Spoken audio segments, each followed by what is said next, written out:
मन को शांत और स्थिर करें।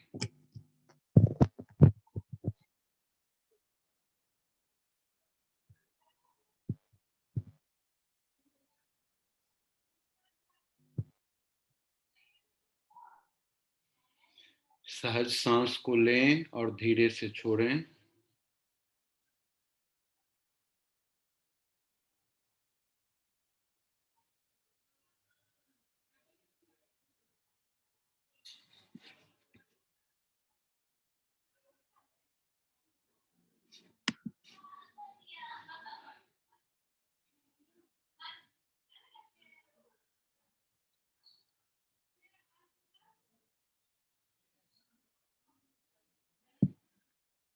अपने माता पिता को प्रणाम करें।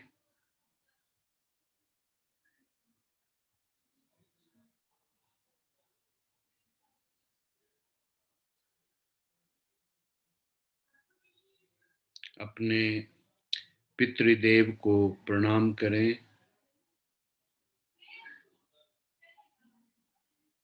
अपने गुरुदेव को प्रणाम करें।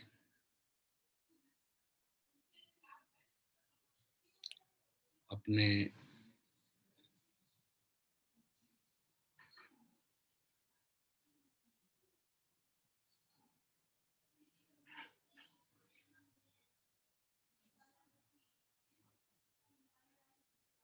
इष्ट देव को प्रणाम करें।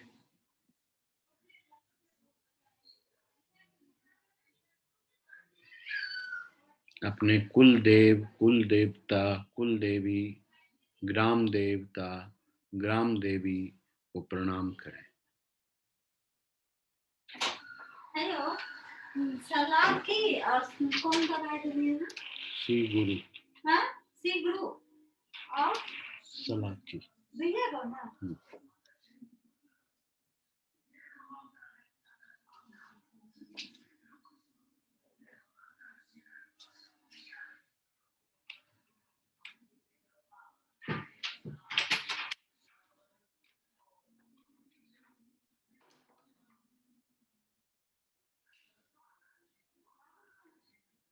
माँ सिद्धिदात्री देवी का स्मरण करें।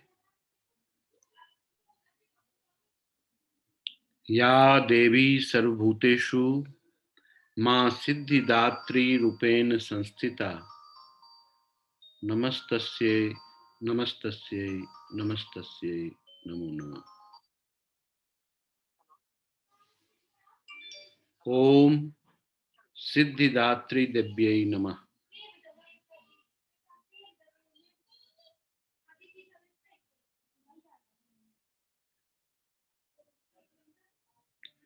ओंकार पातु शीर्षो मां, अपने सर को छुएं। एम बीजम मां हृदयो, अपने हृदय को छुएं। ह्रीम बीजम सदा पातु, अपने पांव को छुएं। नाभि को छुएं। अपने मल द्वार के एरिया को छुएं।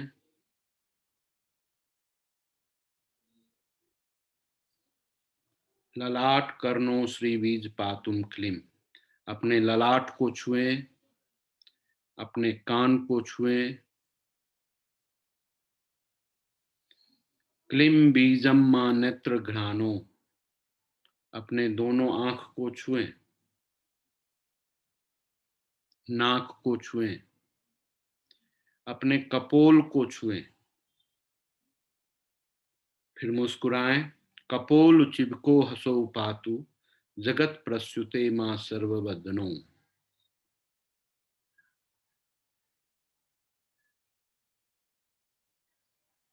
फिर प्रणाम की मुद्रा में आए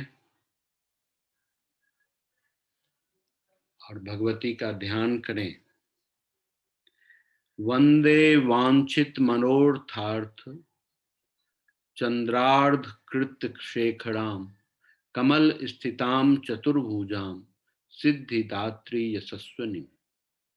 स्वर्णा वर्णा निर्वाण चक्र स्थितां नवम दुर्गा त्रिनेत्रां शंख चक्र गदा पदम धराम सिद्धिदात्री भजेम। पटांबर परिधानां मृदुहास्या नालंकार भूषितां मंजीर हार केयूर किंकिनी रत्न कुंडल मंडितां प्रफुल्ल वदनां वल्लवाधरां कातां कपोल पिनपयोधरां कमनीयां लावण्यं श्रीनकटी निम्न नाभि नितंबनी।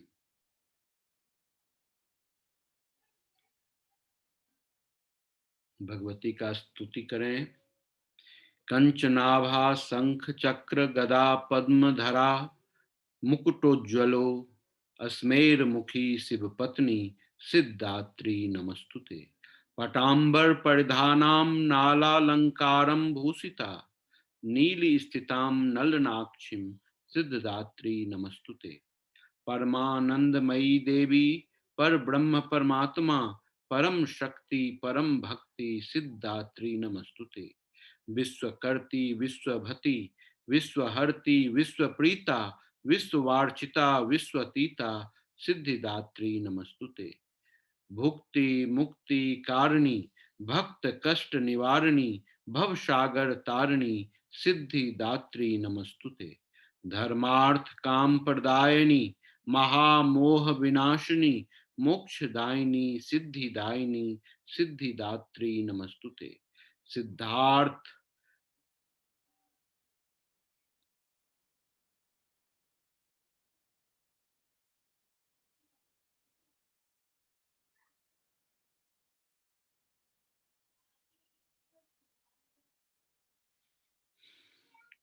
ओम सिद्धिदात्री देव्यै नमः। ओम सिद्धिदात्री देव्यै नमः। ओम सिद्धिदात्री देव्यै नमः। ओम सिद्धिदात्री देव्यै नमः।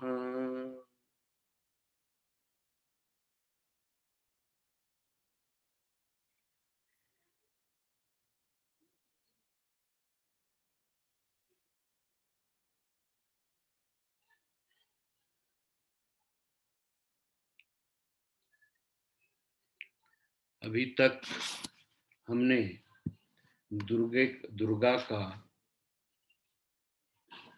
8 डिफरेंट डायमेंशंस को देखा है, अनुभव किया है, अनुभूति की है, जिसमें हमने इससे पहले बहुत तरह तरह की विचारधारा के बारे में आपको बताया है। इससे पहले हम सिद्धिदात्री के बारे में आपको बताएं, तो उससे पहले हम आपको एक बार और बताना चाहते हैं कि जिस तरह से महागौरी हमारे जीवन में परम आनंद और मोक्ष की प्रदायिनी है, उसी तरह से सिद्धिदात्री एक ऐसी अवस्था है जिसमें हम जीवन की सारी इच्छाओं को पा लेते हैं और पूर्ण रूप से तृप्त हो जाते हैं। यानी कि ये अवस्था समाधि की अवस्था है।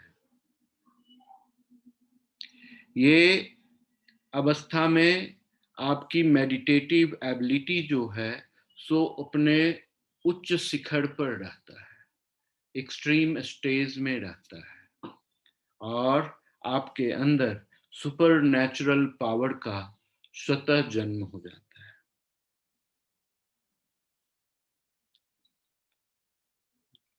सिद्धि दात्री 2 शब्द है।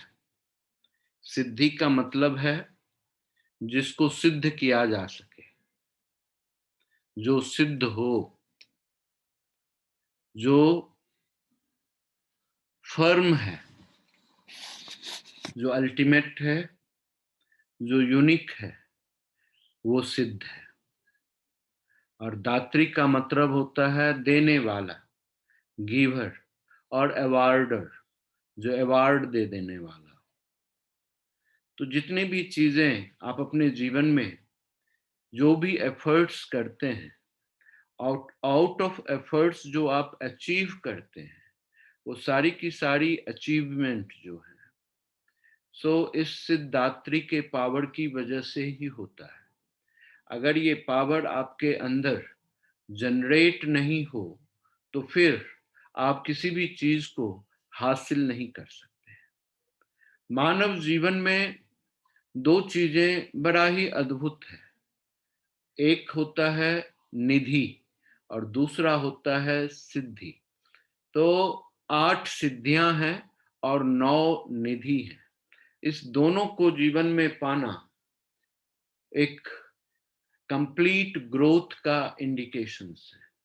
तो जैसे जैसे आप अपने जीवन में ग्रोथ करते हैं, शैलपुत्री से ऊपर उठते जाते हैं और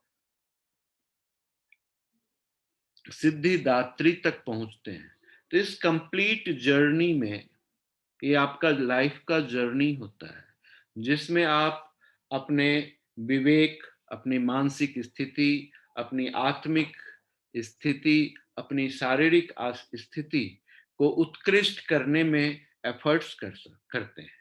और उस एफर्ट्स, उस योग की वजह से, उस एफर्ट्स की वजह से, उस कार्य कुशलता की वजह से आपके जीवन में आपके मनचाहा चीज की प्राप्ति हो जाना आपको एक्सट्रीम संतुष्ट करता है, आपको एक्सट्रीम स्ट्रेंथफुल बनाता है और आपको एक्सट्रीमली कंफर्म करता है, यस यू कैन, आप कर सकते हैं। जितनी भी चीजें होती हैं इस जीवन के अंदर में, कोई भी चीज बाहर में नहीं होता, सारा का सारा चीज अंदर में होता है। बाहर की कोई भी चीज जिसको हम देख पा रहे हैं, उसको देखने का नजरिया हमारे अंदर में स्थित होता है, तभी हम बाहर की चीजों को देख पाते हैं, है ना। यानी कि हम अंदर से बाहर की ओर देख रहे हैं, हम बहिर्मुख हैं। जब हम बाहर से अंदर की ओर देखेंगे तो जो चीज बाहर में है वही चीज अंदर में भी आपको दिखेगा। जब उस समय में अंदर और बाहर एक जैसा हो जाएगा, जब एक जैसा अंदर और बाहर हो जाए तो फिर समझना है कि आपके जीवन में उत्कृष्ट उपलब्धि प्राप्त हो गई है, आप समाधिष्ट हो गए हैं, आपके अंदर सिद्धिदात्री की कृपा हो गई है, आप सिद्ध हो गए हैं, आप प्रूवन हैं और प्रूव्ड हैं और अपने आप में भी प्रूफ हैं।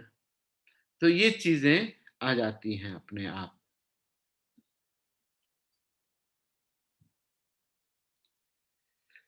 ये जितनी भी डिवाइन एस्पिरेशंस हैं हमारे जीवन के अंदर में, वो सारी की सारी डिवाइन एस्पिरेशंस हमको उपलब्ध होती हैं। जितनी भी तमाम जिज्ञासाएं, इच्छाएं, कल्पनाएं हमारे अंदर पैदा होने लगती हैं और होती रहती हैं, जिसको हम विजुलाइज करते हैं, कभी कभी जिसको हम इंट्यूशनली ऑब्जर्व करते हैं, फील करते हैं, ये सारी की सारी क्षमता हमारे सिद्धिदात्री की वजह से ही होता है। बहुत ही अद्भुत बात है सिद्धिदात्री का। सिद्धिदात्री का वर्ण जो है सो पीत वर्ण का है, येलो कलर का है। इसीलिए जब आप देखते हैं किसी भी व्यक्ति विशेष का अगर ऑरा पीत वर्ण का होता है, तो इसका मतलब होता है कि वो व्यक्ति बहुत ही ग्रेट अचीवर है अपने लाइफ में, और वो हर एक किसी भी चीज को, जो भी उसकी इच्छाएं होंगी, वो उसको अचीव कर सकता है।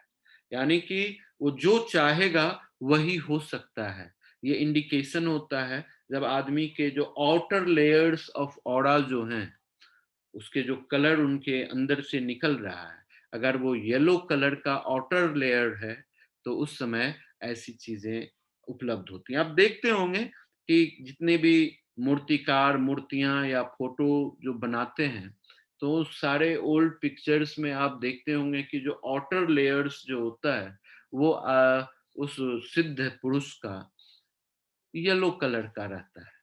ये यही रीजन है कि इस येलो कलर के होने का मतलब है कि सिद्धिदात्री का जो ताकत है वो एक्सप्लोर हो गया है और वो उनके जीवन में हर एक तरह की इच्छाएं अपने आप एकम्प्लिश हो जाए। ये कमल के ऊपर बैठी हुई हैं और बड़ा अद्भुत बात है, कमल के ऊपर बैठे रहने का बड़ा अद्भुत विजडम है ना। और अद्भुत विजडम ये है कि देखिए कि जब आप अपने जीवन में ग्रोथ करते हैं कीचड़ से और वहां से आप अपनी जीवन के सारी तमाम परेशानियों से लड़ते हुए गुजरते हुए अपनी दृढ़ इच्छा और निष्ठा से, अपने शैल पुत्री की जिज्ञासा से, ताकत से, अपनी ब्रह्मचारिणी की ताकत से, अपनी चंद्र घंटा की ताकत से आप एक्सप्लोर करते हुए ग्रोथ करते हैं और अपने जीवन में पुष्पित हो जाते हैं, खिल जाते हैं। तो खिला हुआ जीवन एक एक एक स्पेसिफिक स्टेट होता है, जिस स्टेट के ऊपर उठने से इस देवी का अनुभूति होती है जीवन में, है ना। और इस अनुभूति के दौरान आपको मेहनत नहीं करना पड़ता है, आपको सब कुछ चमत्कारिक ढंग से होता है, बड़ा ही अद्भुत तरीके से अनुभव होता है। आप जो चाहते हैं वो हो जाता है, जो बोलते हैं वो हो जाता है, जो सुनते हैं वो हो जाता है। बड़ी अद्भुत बात हो जाती है जीवन के अंतर्गत। तो ये जो अवस्था है, सो इसीलिए इस अवस्था की वजह से ही ये जो देवी का जो बैठने का जगह है वो कमल है। इनके एक हाथ में चक्र है और गदा है। ये दोनों बड़ा ही अद्भुत अस्त्र है और इस दोनों अस्त्र के बारे में हम बहुत बार आप लोगों को व्याख्या किए हैं, लेकिन मैं आपको एक चीज बड़ा अद्भुत तरीके से बताएं कि चक्र जो होता है उसका जीवन में सर्कुलर मूवमेंट है ना। और हर एक चीज इस प्रवृत्ति के, इस प्रकृति के अंतर्गत उसका जो मूवमेंट है वो सर्कुलर ही ज्यादा से ज्यादा है। जितनी भी एनर्जी है वो सर्कुलर मूव करती है ना। और इवन दो आपकी जितनी भी तरह की एनर्जी पैटर्न आपके बॉडी में डेवलप होते हैं, सबका मोबिलिटी जो है, मूवमेंट जो है वो सर्कुलर है। और सर्कुलर होने की वजह से वो एक अद्भुत क्षमता को अपने अंदर ग्रहण करता है। कोई भी बाहर का चीज जब उसके अंदर आने की कोशिश करता है तो सर्कुलर मूवमेंट की वजह से वो अपने आप उससे रिफ्लेक्ट हो जाता है, बाहर चला जाता है। तो इसी तरह जब आपके ऊपर सिद्धिदात्री की कृपा होगी तो आपके जीवन में अगर कोई तकलीफ, कोई परेशानियां, कोई दिक्कतें अगर आती भी हैं तो आपके चक्र की शक्ति के द्वारा वो अपने आप रिवर्स बैक हो जाएगा, है ना। ऐसी ऐसी स्थिति, क्योंकि मूवेबल आइटम के ऊपर जब कभी भी कोई चीज को आप फेंकें तो वो सेंटर में नहीं जाता, वो बाहर की ओर गिरता है, बाहर की ओर चला जाता है। ठीक है। तो ये बड़ा अद्भुत प्रक्रिया होती है, तो इसीलिए चक्र का होना जरूरी है। राइट हैंड में चक्र है और गदा है। जो राइट हैंड जनरली आपके एक्शन का हैंड है, जिसके समय आप सजग रहें, सतर्क रहें, कंफर्म रहें और फिर जाकर के आप अपने जीवन में ग्रोथ करें, है ना। उसके बाद उनके लेफ्ट हैंड के अंदर एक लोटस है, कमल का फूल है, और दूसरे में शंख है।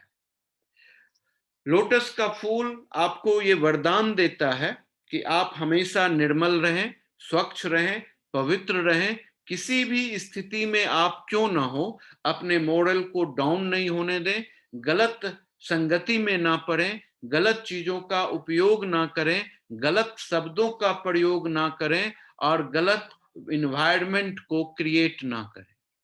ये वरदान के रूप में कमल इसका सिंबल है, इसके रूप में आपको आता है।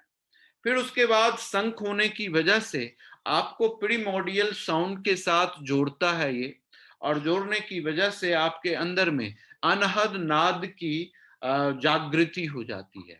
आप अपने अंतर आत्मा की आवाज को सुन सकेंगे, उनके आवाज से आप अनुभूत हो सकेंगे, और उनके आवाज के अनुसार ही जीवन में आप कोई भी कदम उठा सकने में सक्षम रहेंगे, है ना। इसके बाद हम देखते हैं कि इस भगवती के बड़े ही अद्भुत कहानी है। आपने अर्धनारीश्वर को देखा होगा। अर्धनारीश्वर में जो आधा देवी जो है और आधा शिव है, यानी कि शिव को एकम्प्लिस करने के लिए ये अर्धनारीश्वर के रूप में सिद्धिदात्री का होना बहुत ही उपयोगी होता है। इसके बिना शिव किसी भी तरह का सृजन नहीं कर सकते हैं, किसी भी तरह का सृष्टि नहीं किया जा सकता है महाशिव के द्वारा। तो जितनी भी सृष्टि होती है वो अर्धनारीश्वर के फॉर्म में होती है, और जिसकी वजह से हमारे जीवन के अंदर तरह तरह की चीजों का निर्माण होना संभव हो सकता है और संभव होता है। इवन दो इतना कहा गया है कि जो महादेव को भी जितनी भी सिद्धियां मिली, वो सारी की सारी सिद्धियां जो जो सुपर नेचुरल एबिलिटीज था, वो इस देवी की कृपा की वजह से ही मिला था। तो आपको पता है, हमने एक बार बताया था अष्ट सिद्धि के बारे में, और कौन कौन से ये अष्ट सिद्धि हैं, तो इस सबको आप जानते ही हैं, जिसमें अनिमा है, महिमा है, गरिमा है, लघिमा है, प्राप्ति है, प्राकम्य है, स्थित्व है और वशितत्व है। तो इतने ये सारे के सारे सिद्धियां हैं। तो आपको मालूम है कि अनिमा का क्या मतलब होता है? बिकमिंग इन्फिनिटी ना। अनिमा का मतलब होता है reducing one size as smaller और स्मॉलेस्ट यू कैन से। इतना छोटा रूप अपना धारण कर सकते हैं, फाइनेस्ट फॉर्म धारण कर सकते हैं, यानी कि आप हवा से भी सूक्ष्म हो सकते हैं। माइक्रोस्कोप के द्वारा जो बैक्टीरिया दिखते हैं, आप उतना सूक्ष्म हो सकते हैं, है ना। तो ये जब सिद्धि आती है तो आदमी सूक्ष्म हो जाता है। जब महिमा की शक्ति आती है तो आदमी अपने आप को इतना विशाल बना देता है, इतना बड़ा बना देता है कि वो अनलिमिटेड हो जाता है, इनफिनाइट हो जाता है, इतना बड़ा हो सकता है। तो आप छोटे से छोटे बन सकते हैं, बड़ा से बड़ा बन सकते हैं, है ना। ये महिमा की क्षमता होती है। गरिमा का मतलब क्या होता है कि आप भारी हो जाते हैं, इतने भारी हो जाएंगे कि आपको कोई हिला नहीं सकेगा, इतना वजनदार हो जाएंगे। जैसे अंगद ने अपने पांव को लंका में जो रखा था और कहा कि आप में से कोई भी आदमी हमारे पांव को हिला नहीं सकता है, राम की सेना से लड़ने की बात तो बहुत दूर है। तो उसमें उन्होंने यही शक्ति का प्रयोग किया था। जैसे हनुमान जी ने क्या कहते हैं, अनिमा और महिमा शक्ति का प्रयोग किया था। कब किया था? जब सुरसा के, जो उनके रास्ते में सुरसा आकर के रास्ता रोक लेती है, तो सबसे पहले पहले वो अपना पूरा शरीर को बढ़ाने लग गए, है ना। महिमा शक्ति का, महिमा सिद्धि का प्रयोग किया, और महिमा सिद्धि का प्रयोग करने के बाद फिर वो एकदम से अनिमा हो गए, छोटे हो गए, और उसके पेट के अंदर से घुस करके बाहर निकल गए दूसरे रास्ते से, है ना। तो इस तरह से ये डिफरेंट शक्तियां हैं, और इसको हम अपने व्यक्तिगत जीवन में कैसे उपयोग में लाते हैं, इसके संदर्भ में हम कुछ दिन पहले जो क्लास लिए थे उसमें बताए थे सिद्धि के बारे में, है ना। फिर उसके बाद हमारा जो लघिमा शक्ति है, जिसमें वेटलेस हो जाते हैं, हमारे पास कोई वेट नहीं होता है। गरिमा का उल्टा होता है लघिमा, कि हम पत्ते की तरह हवा में उड़ने लग सकते हैं, ऐसा ऐसा वेट हो जाता है। प्राप्ति का मतलब होता है कि हम कहीं भी उपलब्ध हो जाएं, ओमनी प्रेजेंट, जहां आप हमको स्मरण करें वहीं खड़ा हो जाए। यानी एक साथ हम 4-4 5-5 जगह में हो सकते हैं। इसी इसी इसी इसी सिद्धि का प्रयोग करके भगवान कृष्ण सारी गोपियों के साथ एक साथ होते थे। सबको लगता था कि कृष्ण हमारे पास ही है ना। तो ये लघिमा शक्ति का उपयोग था। प्राप्ति का मतलब होता है, हाँ नहीं, प्राप्ति शक्ति का उपयोग था, सिद्धिदात्री का प्राप्ति का उपयोग था। फिर होता है प्राकम्य। प्राकम्य का मतलब होता है कि कोई भी चीज अपनी डिजायर से अचीव करना। कुछ भी, जीवन का कोई भी चीज जो अपनी डिजायर से आप अचीव कर लेते हैं, वो आपके अंदर प्राकम्य शक्ति के सिद्धि के होने की वजह से ही ऐसा होता है। अगर नहीं तो फिर नहीं होता। अगर ये सिद्धि नहीं होगी तो आप जो चाहेंगे आम हो जाएगा इमली। ऐसा बहुत सारे लोगों के अंदर में होता है ना, करने के लिए जाता है कुछ, करके आता है कुछ, सोचता है कुछ, हो जाता है कुछ। बड़ी मुश्किल अवस्था हो जाती है जीवन, और वो इसी की वजह से होता है। फिर होता है इसित्व। इस इसित्व के अंदर में कि अपने अंदर ही ईश का तत्व को महसूस कर लेना, सेल्फ रियलाइजेशन का स्टेट होता है ये शक्ति। कि इसमें यही कहा जाता है कि अहम ब्रह्मास्मि, मैं ही ब्रह्म हूं, है ना। और अपने इस चीज को अचीव करने के लिए जो हम प्रोसेस करते हैं, जो एक्टिविटीज करते हैं, जो साधना करते हैं, वो साधना इसित्व सिद्धि को देने वाला होता है।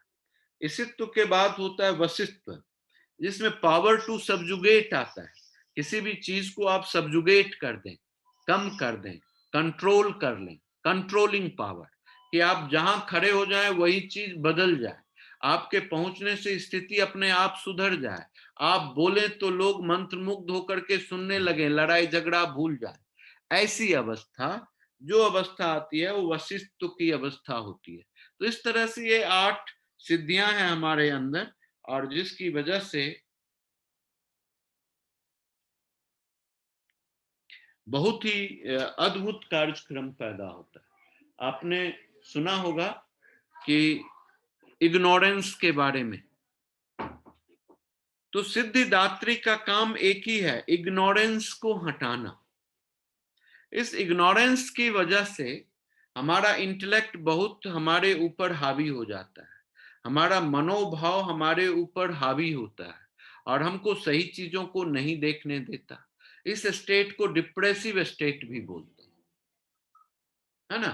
कि जब हम डिप्रेशन में होते हैं तो सही चीजों से अनभिज्ञ होते हैं, वस्तु स्थिति क्या है इसकी पता हम लोगों को नहीं चलती है, और जिसकी वजह से बड़ी ही अद्भुत समस्या पैदा हो जाती है हमारे जीवन के अंतर्गत। तो इसीलिए हम चाहते हैं कि इस सिद्धिदात्री की कृपा से हमारे अंदर से इग्नोरेंस रिमूव हो जाता है, अज्ञानता चली जाती है, तो ज्ञान आती है। जब ज्ञान आती है तो ज्ञान आने से क्या होता है कि जो ब्राह्मण है, सुप्रीम सोल है, उसको पहचानने की क्षमता आ जाती है, उसको नोटिस करने की क्षमता आ जाती है, उनको अनुभूति करने की क्षमता आ जाती है ना। अहम ब्रह्मम, ये चीज महसूस करने की ताकत आ जाती है। तो ये चीजें हमारे इसकी वजह से अनुभूति होता है। तो इस तरह से आपने देखा कि सिद्धिदात्री देवी जो नौ दुर्गा का लास्ट फॉर्म है या आविर्भाव है, जिनका इनकारनेशन है या नौवां स्वरूप है, इस स्वरूप के दौरान हमारे अंदर बड़ा ही अद्भुत क्षमता पैदा होने लग जाती है कि हम ओमनी प्रेजेंट हो जाते हैं, ओमनी साइंट हो जाते हैं, है ना। ये सब चीजें आने लग जाती है हमारे अंदर, हम अद्भुत क्षमता के मालिक बन जाते हैं। इतना ही नहीं, इसके अलावे हमको आपको एक और भी चीज के बारे में बता सकते हैं कि और भी 8 तरह के सिद्धि के बारे में बताया गया है दूसरे दूसरे जगह में, ठीक है, जिसमें से पहला सिद्धि है जिसको बोलते हैं सर्व कामा वशायिता, है ना। यानी कि जितनी भी काम का मतलब होता है इच्छा, सर्व का मतलब होता है सारी सारी इच्छाओं को वश में करने की जो क्षमता जिसको आ जाए, यानी कि इंद्रियों को वश में करने की क्षमता जिसमें आ जाए, उसको वो क्षमता इसी देवी की कृपा से ही प्राप्त होती है। जब ये शक्ति आपके अंदर एक्सप्लोर होगी, तभी आप अपनी डिजायर को और अपने थॉट्स को कंट्रोल करने में सक्षम हो सकेंगे, बस में करने में सक्षम हो सकेंगे, अन्यथा आप नहीं हो सकते। फिर उसके बाद दूसरी सिद्धियां जो आती हैं उसको बोलते हैं सर्वज्ञ तत्व, है ना। सब कुछ जानने वाला जो तत्व होता है, जिसके द्वारा हम हर एक चीज को जान सकते हैं। हमारे लिए कोई भी चीज अननोन नहीं रहेगा, कोई भी सब्जेक्ट हमारे लिए अननोन सब्जेक्ट नहीं रहेगा, कोई भी टॉपिक अननोन टॉपिक नहीं रहेगा। हमको लगेगा कि हमको सब कुछ पता है, चाहे वो हिस्ट्री हो, ज्योग्राफी हो, साइंस हो, वट एवर एबीसीडी। यानी कि सब कुछ जानने वाले की जो क्षमता का जो तत्व है, जो इसेंस है, जो एलिमेंट है जिसके द्वारा हम सब कुछ जानते हैं, वो तत्व जो है सो सिद्धि के रूप में सिद्धिदात्री देवी से हमको प्राप्त होता है। फिर उसके बाद होता है दूर श्रवण। दूर श्रवण का मतलब होता है दूर तक, बहुत दूर दूर की आवाजों को सुन लेना, है ना। इवन दो जब समय बदलता है तो फिर आप ऐसी आवाजों को सुन सकते हैं जो आज से 20 साल, 50 साल, 100 साल पहले हुआ था। आपके किसी भी प्रीवियस बर्थ में हुआ था, या आपको आने वाले समय में जो आवाज आप तक पहुंचने में तो टाइम लगेगा, और जब तक वो चीज घटना घटने वाली होगी तो उसका कान में पहले पाल आपको सुनने में आ जाएगा, शब्द आ जाएगा, है ना। इस तरह की सिद्धि आप लोग सुनते होंगे, तंत्र में कहलाता है कर्ण पिशाचनी शक्ति। उसमें आपको कान में आकर के वो बोल जाती है, एक शक्ति है जिसको कर्ण पिशाचनी बोलते हैं। वो आकर के कान में बोल जाती है और आपको बता देगी सामने वाले के सारी चीजों को, सारी हरकतों को, सारी एक्टिविटीज को वो ऑब्जर्व करके आपको बता देगी। और जब आप बोलेंगे तो सामने वाला हक्का बक्का रह जाएगा, अरे बाप रे बाप, ये कैसे जान गए हमारे मन की बात को, हमारे पूरे 3 महीना 6 महीना पहले के जो घटना को ये कैसे जान गए, और आने वाला क्या घटना होगा इसको भी कैसे जानते हैं। वो इसी इसी सिद्धि की वजह से होता है। फिर उसके बाद आता है पर काया प्रवेश का, कि अपने आत्मा को इस शरीर से निकाल करके किसी दूसरे शरीर में जा करके और उस शरीर के कर्म के हिसाब से चीजों को अनुभूत करना, पर काया प्रवेश कहलाता है। और ये जो पर काया प्रवेश की जो सिद्धियां हैं, ये सारी सिद्धियां आप आसानी से अनुभूत कर सकते हैं और इसको अचीव कर सकते हैं। और ये सारी अचीवमेंट आपकी इस जर्नी में भी आ सकती है। जब से आपने साधना शुरू किया है, मेडिटेशन शुरू किया है, तो ये सारी क्वालिटीज धीरे धीरे धीरे धीरे आपके अंदर डेवलप होना शुरू हो जाएगा। फिर आता है वाक सिद्धि। वाक सिद्धि का मतलब होता है कि जो आप बोलते हैं वही सत्य होता है ना। इसीलिए कहा गया है कि ब्रह्म वाक जनार्दनम। जो इंट्यूटिवली वर्ड बाहर जो होते हैं आपके अंदर से, बिना किसी सेंस का, बिना किसी पूर्वानुमान का, बिना किसी क्या कहते हैं पार्शियल का, पार्शियलिटी का, जब कोई भी थॉट्स बाहर आता है तो वो थॉट्स अति उत्तम थॉट्स होते हैं, और वो थॉट्स निश्चित तौर से कंफर्म होते हैं, सिद्ध होते हैं। इसीलिए उनको वाक सिद्धि बोला जाता है, कि आप जो भी आपके मुंह से निकल गया वो चीज हो जाता है। और ये सिद्धियां पुराने जमाने में वैदिक काल में सारे लोगों को होती थी।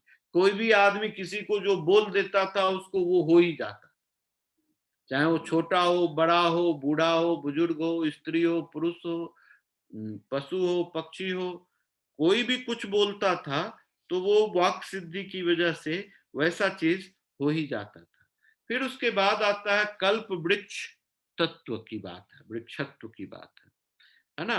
तो कल्प वृक्ष के बारे में आप लोग तो सुना होगा कहानी इसकी।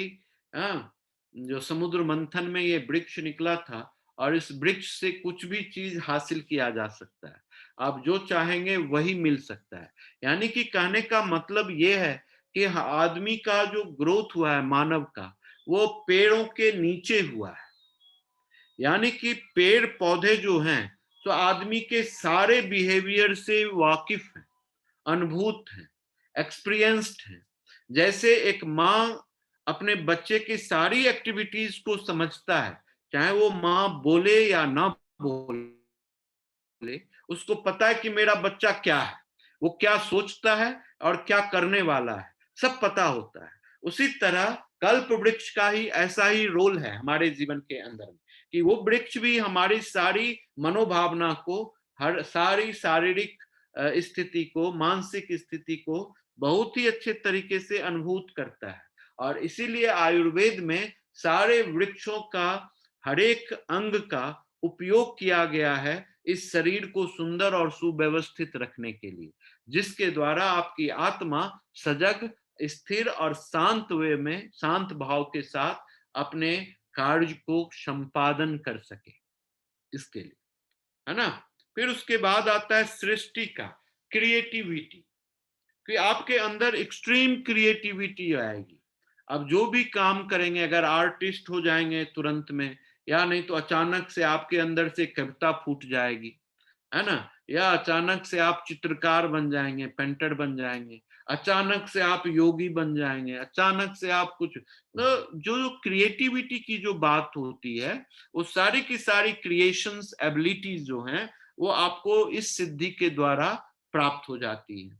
उसके बाद होता है संहार करण सामर्थ्य, यानी कि डिस्ट्रक्टिंग एबिलिटी।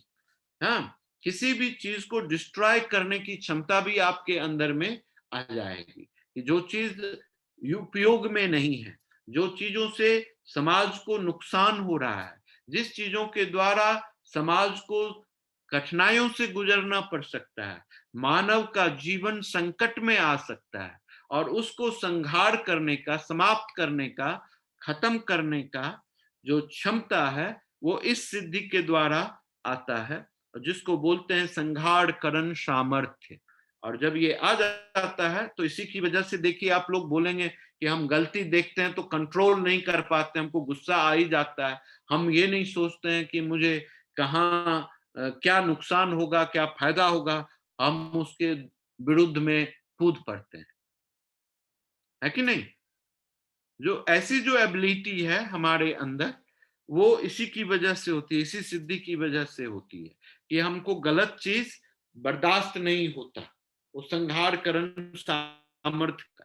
फिर अमरत्व की प्राप्ति हो जाती है, कि हम कभी भी मरते नहीं, हमारा कीर्ति अमर हो जाती है, हमारा शरीर अमर हो जाता है, हमारा विचार अमर हो जाता है, हमारे शब्द अमर हो जाते हैं, हमारे पद चिन्ह अमर हो जाते हैं, हम अमरत्व को प्राप्त कर लेते हैं, ऐसी अवस्था होती है। फिर उसके बाद होता है सर्व न्यायिकत्व, यानी कि ऐसा तत्व जिससे कि आप हर एक चीजों के प्रति न्याय कर सकें, ये चीज आती है सर्वनायक तत्व में। तो इस तत्व की वजह से आप में सभी के प्रति समान भाव की भावना पैदा हो जाती है, और आप, चाहे वो आपका परिवार का हो या किसी दूसरे के परिवार का हो, कोई और भी अन्य व्यक्ति क्यों ना हो जिसको आप नहीं भी जानते हैं, लेकिन न्याय करते समय ओ इस सिद्धि के द्वारा परिपोषित रहते हैं। जैसे जितने भी जज होते हैं उस सबको इस शक्ति का, इस सिद्धि का कृपा होता है, और जिसकी वजह से वो सही जजमेंट करने में सक्षम होता है। इसके अलावा इस सिद्धात्री देवी के अंदर नवनिधि का अनुभूति होती है। आपने सुना होगा नवनिधि के बारे में, आप हनुमान चालीसा पढ़े होंगे तो उसमें पढ़ेंगे अष्ट सिद्ध नवनिधि के दाता, है ना, ऐसा सेंटेंस है हनुमान जी का हनुमान चालीसा में। तो नवनिधि जो है तो सबसे पहले हनुमान जी को ही मिला, है ना। ये भी एक अद्भुत क्वालिटीज है हमारे जीवन के अंदर का। और निधि का मतलब होता है सामर्थ्य, समृद्धि, भंडार, है ना। तो अब ये तीन क्वालिटी से ओतप्रोत रहता है और इस तीनों क्वालिटी के कॉम्बिनेशन से भी ओतप्रोत रहता है। तो क्वालिटी तो आपको पता है, जो तीन क्वालिटीज हैं हमारे अंदर, सत्व, रज और तम क्वालिटी। तो नौ निधि में से पहला निधि जो होता है, जिसको पद्म निधि बोलते हैं। पद्म का मतलब भी होता है, जानते हैं क्या होता है पद्म का मतलब? लोटस, कमल होता है ना। और निधि मतलब होता है भंडार, यानी कि कमल का भंडार, पद्म निधि हो गया। तो पद्म का हमेशा से ही प्योरिटी का सिंबल रहा है और हमारे अध्यात्म का भी सिंबॉलिक अंडरस्टैंडिंग है, हमारे एनर्जी का भी सिंबॉलिक अंडरस्टैंडिंग है। जब आपके अंदर सतो गुण का, आपके प्योर क्वालिटीज का भंडार हो जाए, आप सात्विक गुण युक्त हो जाएं, तो आपके अंदर पद्म निधि आ जाती है। पद्म निधि के द्वारा इससे जो उपलब्ध आपके अंदर जो सामर्थ्य होता है, आप दान करते हैं, दया भाव रखते हैं, आप बहुत ज्यादा केयर करते हैं लोगों का, बहुत ज्यादा लोगों को आप अपने प्रेम में रखते हैं, प्रेममय होते हैं। तो ये सारी एबिलिटी होती है सतोगुण के लोगों के अंदर, और इससे पद्म निधि का डेवलप होता है। तो पद्म निधि आने के बाद आदमी सात्विक और गुणयुक्त हो जाता है, जिसके द्वारा उसके परिवार और उसके सानिध्य में आने वाला हर एक आदमी सुखी, संपन्न और सामर्थ्यवान होता है। इसीलिए कहा जाता है कि हमेशा से आपको संतों की आवाज वाणी सुननी चाहिए, अच्छे लोगों की संगति करना चाहिए। क्यों करना चाहिए अच्छे लोगों की संगति? क्योंकि अच्छे लोगों के संगति से आपका पद्म निधि जो है वो बढ़ता है, और जब पद्म निधि बढ़ता है तो आपका दायित्व सिर्फ आप तक ही नहीं सीमित रहता, आपके पूर्वजों तक पहुंचता है, आपके परिवार के पास पहुंचता है, आपके सगे संबंधियों के पास पहुंचता है, आपके मित्र के पास पहुंचता है, आपके शुभचिंतक के पास पहुंचता है, और सभी के पास आपकी ये क्षमता जब पहुंचता है तो आपके साथ साथ वो सारे लोग भी उतने ही सामर्थ्य और समृद्ध युक्त होते हैं। फिर उसके बाद आता है महापद्म निधि। ये भी आपको पद्म से महापद्म हो गया, थोड़ा ज्यादा विशाल, है ना। ये भी सात्विक गुण का होता है, और इसमें आदमी कुछ भी दान कर देता है, वो नहीं सोचता, तो सब कुछ दान कर देता है। तो इसको महापद्म निधि बोलते हैं। इसमें दानी होता है, जैसे कर्ण था, हरिश्चंद्र था, है ना, और एक और राजा थे जो 52 अवतार में, हाँ, तो वो राजा ने अपना सारा कुछ दान कर दिया था। तो ऐसे दानी दधीची था जो अपने पूरा मसल्स को दान कर दिया था। तो ऐसे बहुत सारे लोग हैं, हुए हैं। तो ये महापद्म की विधि से निधि की वजह से होता है, और इसका प्रभाव 7 पीढ़ियों तक होता है, आने वाले और बीते वाले, पीछे वाले भी और आने वाले भी। यानी कि आज जो आप अर्जित करेंगे तो उसका इफेक्ट आपके 7 पीढ़ी तक नीचे तक जाएगा, और ऊपर के भी 7 पीढ़ी तक उद्धार करते हैं, उद्धार हो जाएगा उनका, कल्याण हो जाएगा उनका, आपके धर्म से, आपके शक्ति से, आपके प्रभाव से, आपकी एबिलिटी से उनका भी सारा कर्म दोष मुक्त होकर के उनको जीवन और मृत्यु से दूर रखेगा। ये काम होता है। फिर उसका मतलब होता है तीसरा जो निधि है उसको बोलते हैं नील निधि। नील का मतलब तो आप जानते ही हैं, नीला कलर। हाँ, और ये एक नीले तरह के फ्लावर जो बिहार अरे इंडिया में बहुत ज्यादा पाया जाता है, उसको नील बोलते हैं, नील का पेड़। उसमें पहले नील जो बनाया जाता था कपड़ा में, जो कपड़े में येलो कलर के दाग हो जाते थे पानी की वजह से, तो नील डाल देने की वजह से वो येलोपन हट जाता था कपड़े से, और कपड़े का कमर कलर कुछ अलग तरह का हो जाता था। सो नील का मतलब नीला भी होता है ना। तो नील निधि, नील निधि जो होता है इसमें दो तत्व मिले हुए रहते हैं, सत्व तत्व और रज तत्व। तो सत्व और रज तत्व के जो मालिक होते हैं वो व्यापारी होते हैं, व्यापार करने वाले होते हैं, है ना, व्यापार करने वाले होते हैं। और वो अपने सत्व गुण को मेंटेन रखना होता है व्यापार के कार्यक्रम में।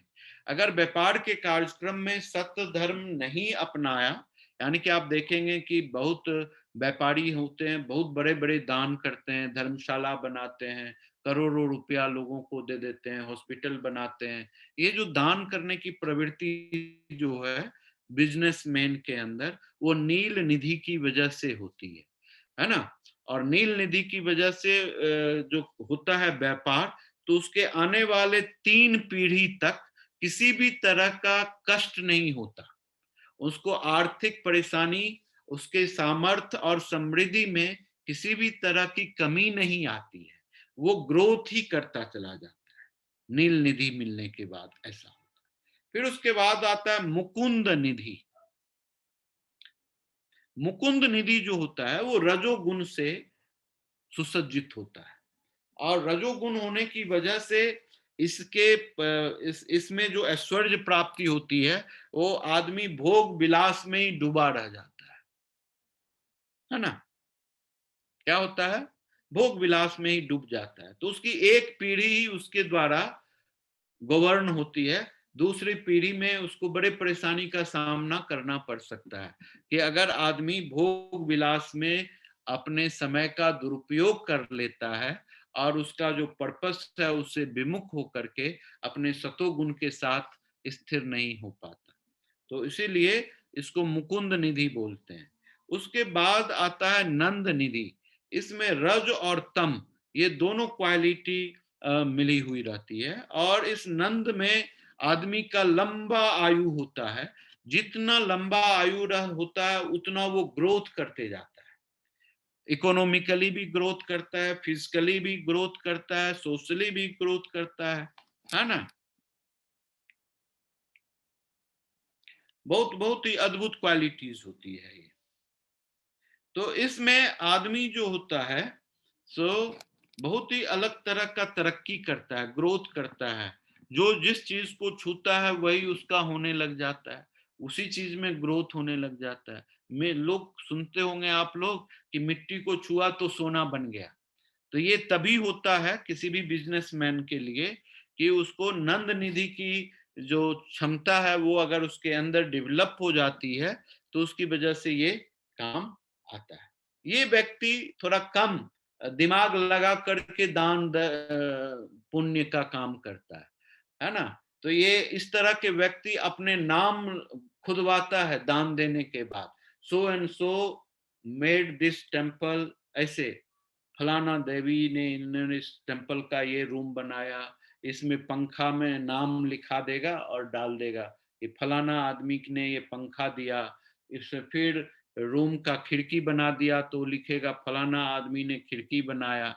इस तरह से आदमी अपने नाम के लिए दान करता है ना इसमें।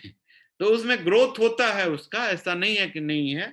उसकी लंबी आयु भी होती है, स्वस्थ भी रहता है वो, और उसको ग्रोथ भी अच्छा होता है, लक्ष्मी की प्राप्ति भी अच्छा होता है, तरक्की भी वो अच्छा करता है जीवन में। नंद निधि के बाद आता है मकर निधि की उपलब्धि।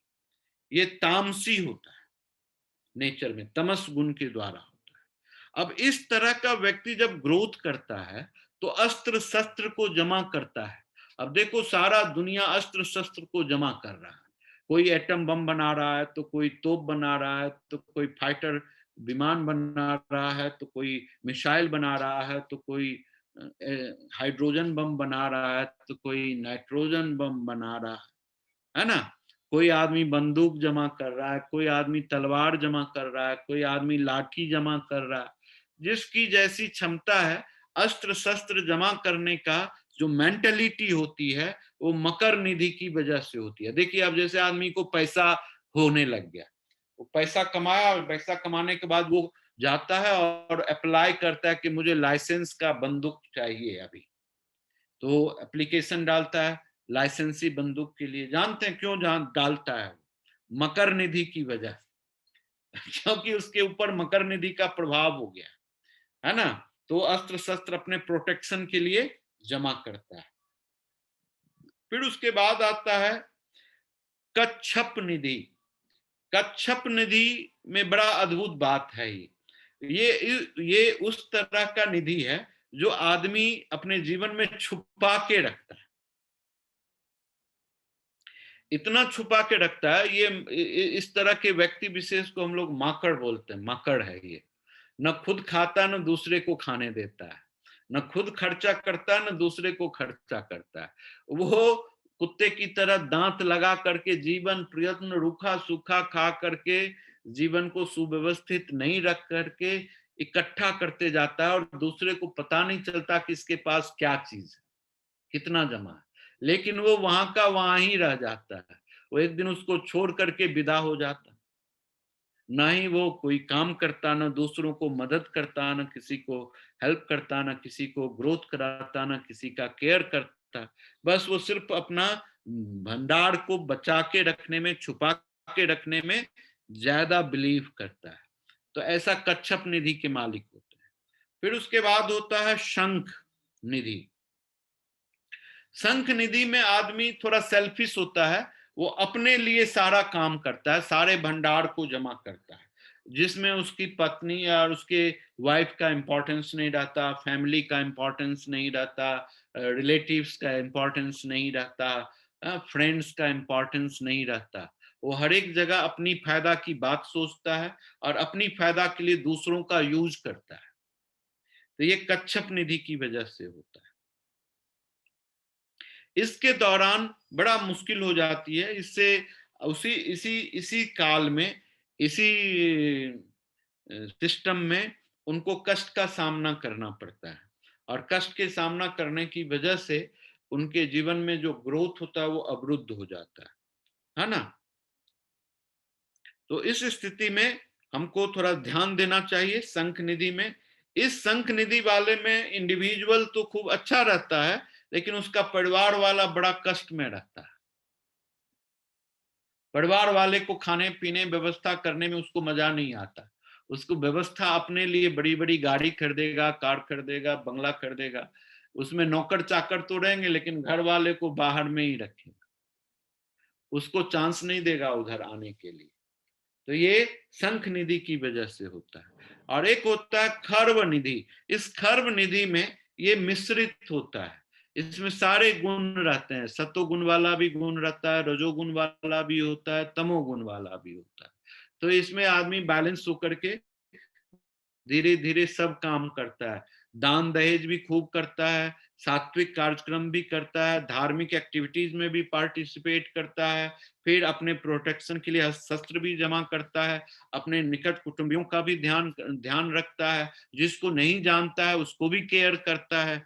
ये खर्व निधि के रूप में आता है। ये सारी की सारी चीजें एक विद्या, एक नॉलेज से डेवलप हो जाती है किसी भी व्यक्ति विशेष में। उसको बोलते हैं पद्मिनी विद्या।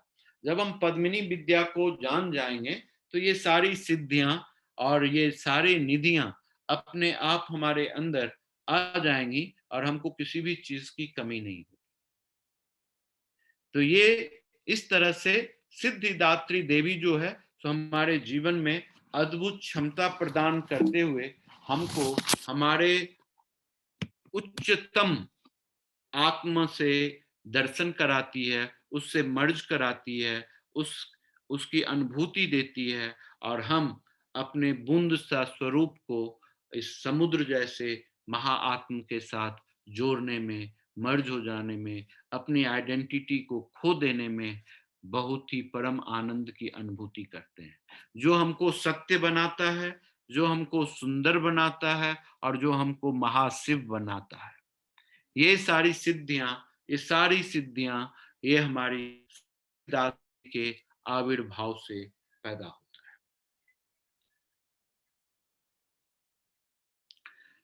तो अब हम शुरुआत करते हैं आज की छोटी सी प्रक्रिया को, क्योंकि बहुत दिन हो गया आप लोगों से प्रक्रिया कराए हुए। तो क्या करना है आज आपको कि आप देखिए अपने इस इंडेक्स और मिडिल फिंगर, रिंग और लिटिल फिंगर के बीच में अपने थंब को ऐसे डालें। थंब को डालने के बाद दोनों थंब को आपस में जुड़ा दें ऐसे। तो जोड़ने के बाद फिर आप अपने इंडेक्स फिंगर को, मिडिल फिंगर को ओपन कर लें। यूं दिख रहा है? ये प्रक्रिया क्या करना, अपने इस इंडेक्स और मिडिल फिंगर और रिंग और लिटिल फिंगर के बीच में थंब को डालना है और ऐसे बांध लेना है। बांध लिया आप सभी लोगों ने। बांधने के बाद इस थंब को इस थंब के साथ जोड़ देना है। राइट थंब को लेफ्ट थंब के साथ जोड़िए। जोड़ने के बाद अपने मिडिल फिंगर को सीधा कर लीजिए और एक दूसरे से जोड़ दीजिए।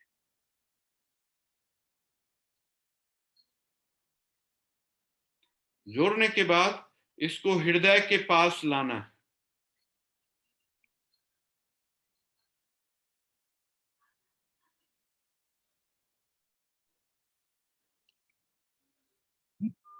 हृदय के पास लाने के बाद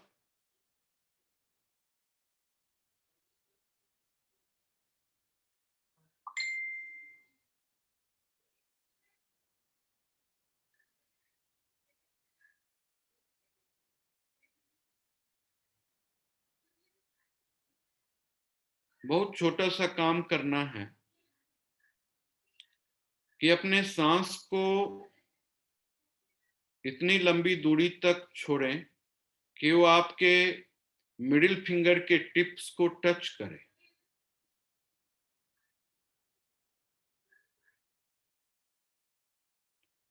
जैसे ही मिडिल फिंगर को वो टच करता है, वहीं से अपने सांस को वापस लौटा लें।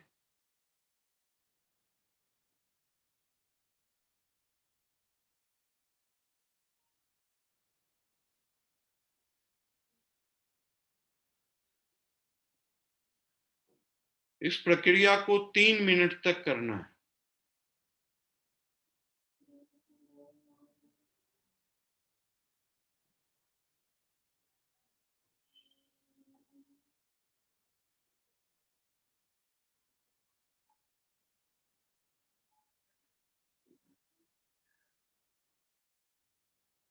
इसके बाद अपना पोस्चर बदल लें। लेफ्ट हैंड के पाम को ओपन कर लें और राइट हैंड के पाम को सीधा रखें। इस पोस्चर्स में बैठे और फिर अपने आप को ऑब्जर्व करें 3 से 5 मिनट।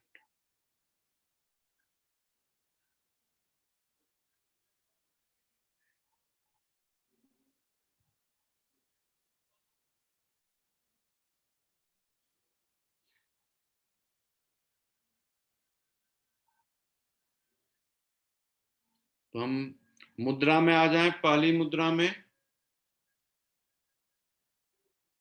अंगूठे को जोड़ें, मिडिल फिंगर को सीधा करके एक दूसरे से जोड़ लें, हृदय के पास रखें और अपने सांस को अवेयरनेस के साथ मिडिल फिंगर के टिप्स में टच करें।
दोनों हाथ को आपस में रब कर लें।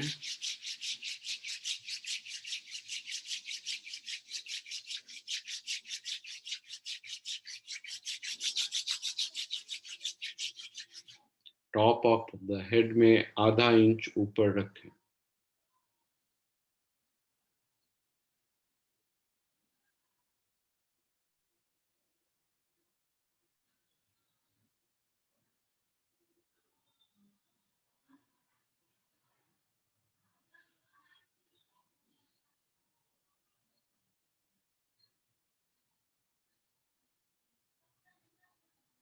फिर से दोनों हाथ को आपस में रब कर लें। कंधे के दोनों साइड में अपने हाथ को आधा इंच ऊपर रखें।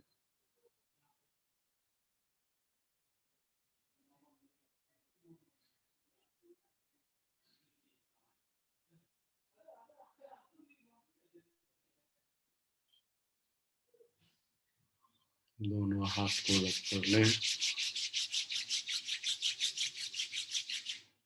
अपने चेस्ट के ऊपर आधा इंच हाथ को ऊपर रखें।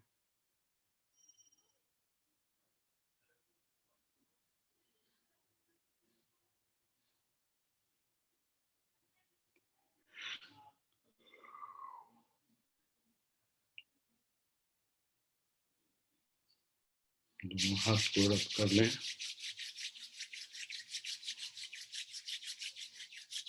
दोनों हाथ को नाभि के दोनों साइड में आधा इंच ऊपर रखें।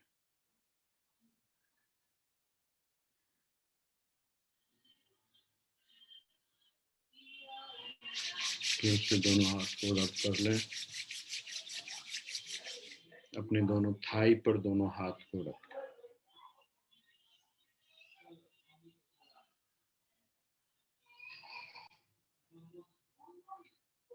दोनों हाथ को रब करें। लेफ्ट हैंड के पाम को अपवर्ड रखें। राइट हैंड के लिटिल फिंगर और इंडेक्स फिंगर से दोनों आंख को टच करें।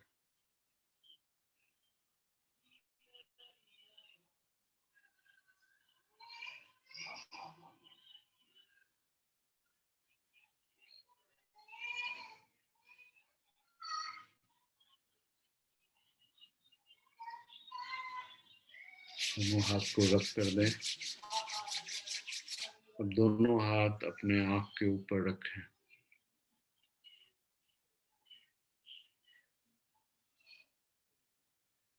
हाथ को निकाल लें। आंख को 3 से 4 बार स्ट्रेच करें और रिलीज करें।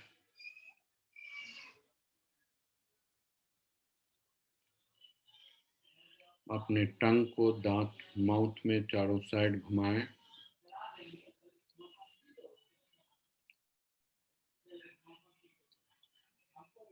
सलाइवा को निगल लें। हाथ को रब करके थ्रोट को ऊपर से नीचे की ओर मसाज करें।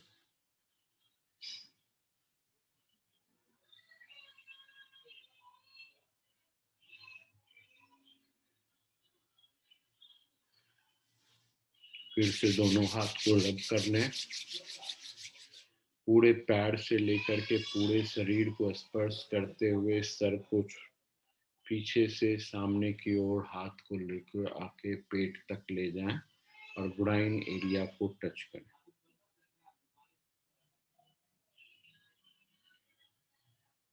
फिर अपनी बॉडी को थोड़ा सा लेफ्ट ट्विस्ट करें, राइट ट्विस्ट करें। हाथ को स्ट्रेच कर लें, रोल कर लें कंधे को क्लॉकवाइज और एंटी क्लॉकवाइज। थोड़ी देर के लिए विश्राम करें। ज्यादा हरकत नहीं करें, ज्यादा बातचीत नहीं करें, 1-2 मिनट के लिए, और फिर आप विदा हो सकते हैं।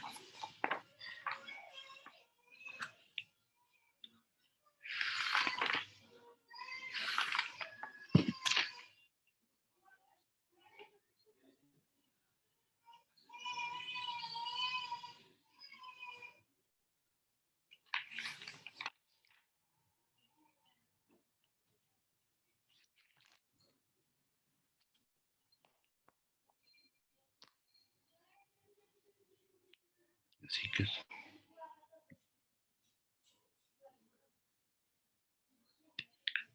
के साथ हम आप लोगों से विदा चाहेंगे। आप सभी आदमी स्वस्थ रहें, आनंदित रहें, प्रसन्नचित रहें, गदगद रहें ना। आपके जीवन की तमाम इच्छाएं पूर्ण हो।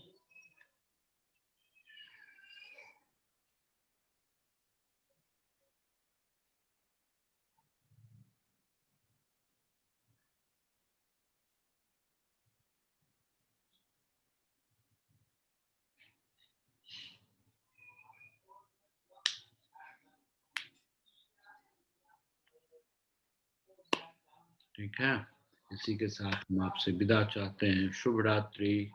खूब गदगद रहें, प्रसन्न रहें, आनंदित रहें, जहाँ रहें सुख में रहें, प्रेम में रहें, आनंद में रहें। जो जो इच्छाएं हो सारी इच्छाएं पूर्ण हो, परिपूर्ण रहें। जय भगवती, जय। मुस्कुराते रहें।